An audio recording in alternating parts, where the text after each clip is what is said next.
En este vídeo vamos a comenzar la andadura en el guión de trabajo cuando lo que queremos hacer es planificar un proyecto con Microsoft Project 2010. Ejecutamos la aplicación desde el escritorio y automáticamente nos encontramos con la nueva interfaz de esta nueva versión del programa.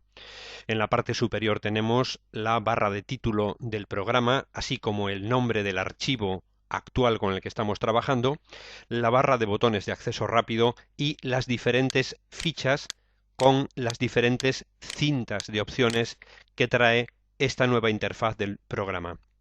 El menú de archivo tiene las opciones tradicionales que el menú de archivo ha tenido siempre en las anteriores versiones del programa, y las diferentes fichas encierran a los diferentes botones que nos dan paso a cada una de las acciones realizables desde este programa. A continuación, debajo de la cinta de opciones, observamos la escala del tiempo, el timeline, la línea del tiempo, que desde la ficha vista podemos activar o no para visualizarla. Escala del tiempo no, escala del tiempo sí. En esta escala del tiempo podremos situar los hitos o las tareas troncales y fundamentales de nuestro proyecto. Inmediatamente debajo estamos visualizando una determinada vista, concretamente la vista diagrama de Gantt. Existen otras vistas que podemos tener en pantalla en nuestro programa, pero inicialmente, porque tenemos el programa configurado para ello, la vista inicial es la denominada diagrama de Gantt. Dentro de la vista diagrama de Gantt, en la parte izquierda de la pantalla de dicha vista, obtenemos una tabla que puede presentar diversos campos de Microsoft Project representando de este modo diferentes informaciones. La tabla que en este momento tenemos presentada en el flanco izquierdo de la vista diagrama de Gantt es en este caso la tabla de entrada. Desde la ficha vista podemos cambiar la tabla que nos presente información sobre costos, sobre resumen de la programación, sobre trabajos, etc. Por defecto es la tabla de entrada aquella con la que trabajamos en la vista diagrama de Gantt. En suma, una vista y dentro de esa vista una tabla. En la parte derecha vemos una escala cronológica a través de la cual iremos viendo representadas mediante barras horizontales las diversas tareas de nuestro proyecto. Lo primero que hay que hacer cuando nos enfrentamos ante un nuevo proyecto es introducir los datos generales del proyecto. Una de las primeras acciones recomendadas es guardar desde el principio el archivo MPP que va a contener nuestro proyecto, asignándole así un nombre. Vamos a guardar, por lo tanto, nuestro proyecto, vamos a asignarle una determinada ubicación y vamos a inicialmente adjudicarle el nombre de Proyecto Comercio. Tras escribir el nombre, guardamos en la ubicación deseada y nuestro archivo de proyecto ya se denomina Proyecto Comercio. A continuación, vamos desde el menú desplegable de archivo a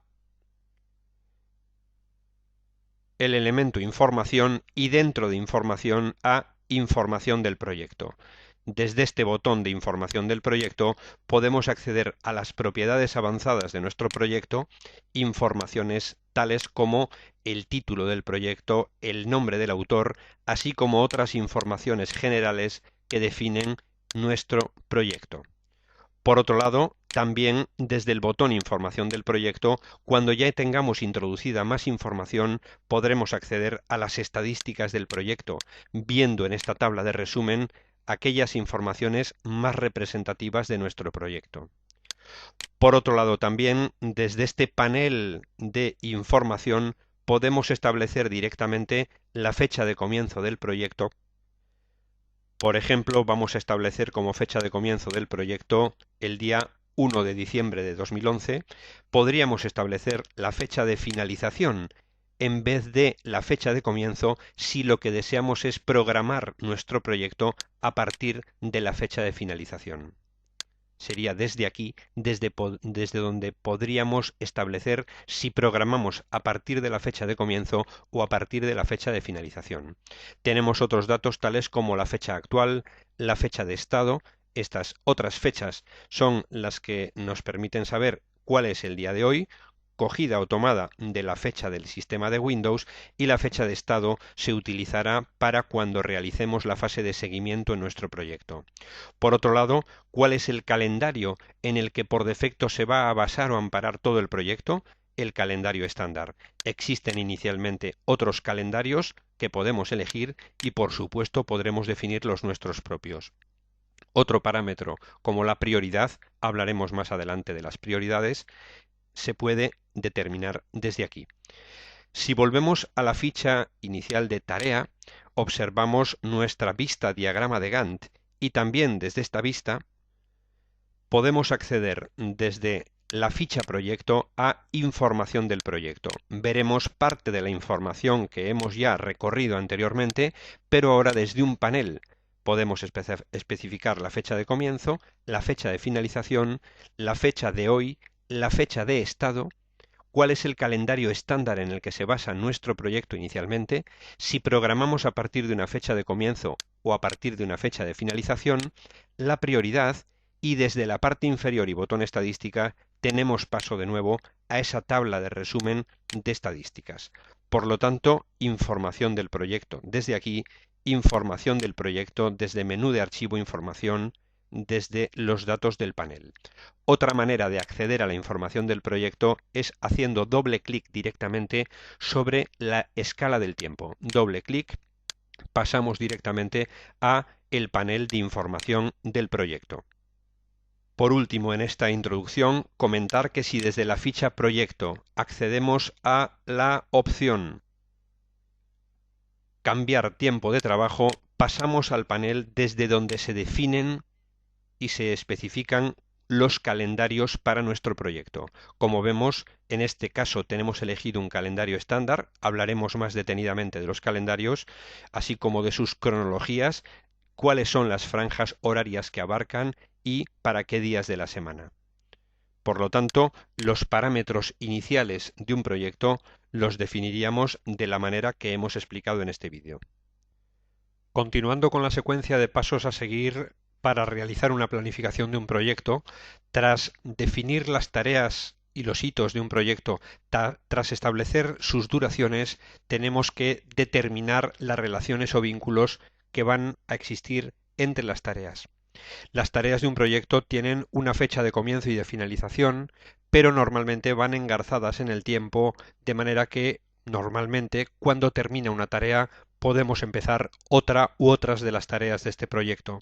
Por eso, lo primero que vamos a hacer es establecer una serie de definiciones sobre las tareas.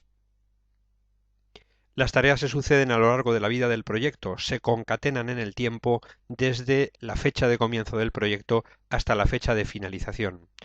Cada tarea tiene una tarea que se ejecuta antes que ella, todas exceptuando la primera tarea del proyecto, y por otro lado podemos afirmar que la tarea que se ejecuta antes que la tarea actual se llama tarea predecesora. Esta es la denominación que en Microsoft Project tienen las tareas que se ejecutan antes de la tarea actual. Por otro lado, toda tarea tiene una tarea que se ejecuta después que ella, todas excepto la última tarea del proyecto, y se denomina tarea sucesora a la tarea que se ejecuta después de aquella tarea actual que estamos programando.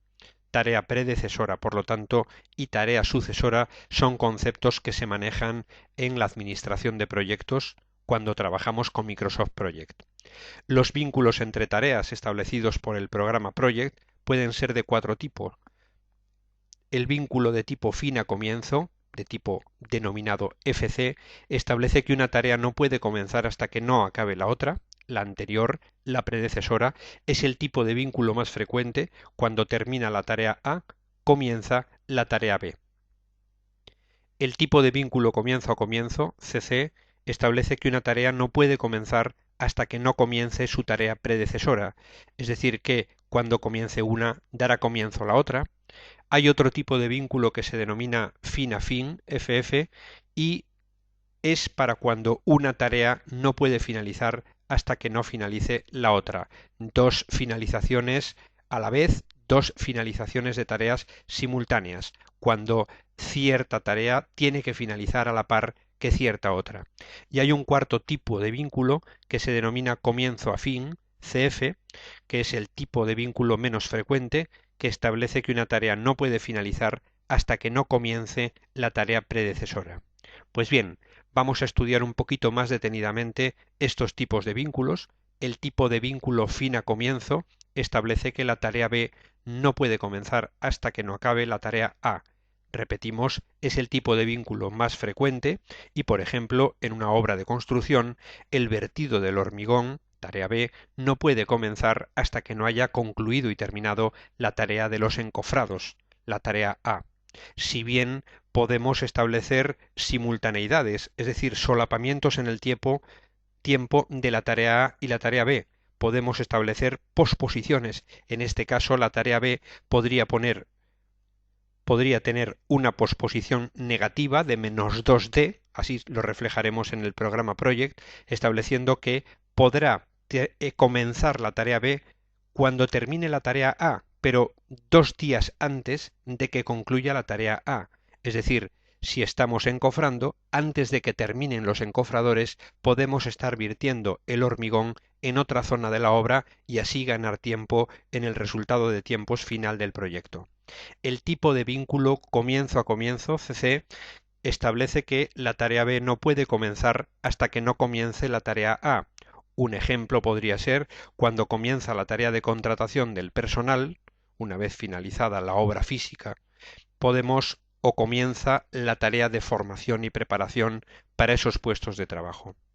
El tipo de vínculo fin a fin establece que la tarea B no puede finalizar hasta que no finalice la tarea A, y un buen ejemplo podría ser que hasta que no finalice la obra de jardinería de una urbanización, no finalizan los alquileres de las herramientas e instrumentales, el equipamiento propio a una empresa de suministros industriales, es decir, todas las máquinas que nos permiten poner a punto la finalización de la obra de jardinería, cortacéspedes, cortabordes, elementos de poda, etc. Por último, el tipo de vínculo comienzo a fin, CF, establece que la tarea B no puede finalizar hasta que no comience la tarea A. Un ejemplo podría ser que el seguimiento de la satisfacción de los clientes en un proyecto de homologación para la calidad según normas ISO no termina hasta que no comience y tenga lugar el proceso de auditoría establecido por la empresa certificadora. En suma, las tareas hay que vincularlas, hay que relacionarlas en un proyecto, no de forma obligatoria, pero sí es lo más habitual, y existen 4 tipos de vínculos o relaciones que maneja Microsoft Project.